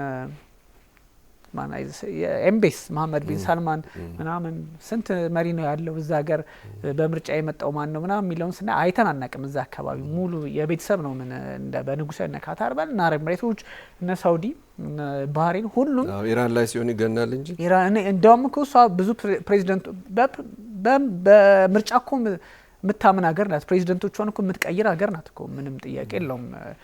ምንም እንኳን የአያቶላዎቹ ትንሽ ደፍጠጥ የማድረግ ነገር አለ ወይም ሁሉም ነገር የመቆጣጠር ነገር አለ ተብሎ ቢታሰብምና እነዚህ ነገሮች ናቸው። አሌክስ በደንብ እንመልስባቸዋለን ሌላ ጊዜ። ለዛሬው በጣም አመሰግናለሁ።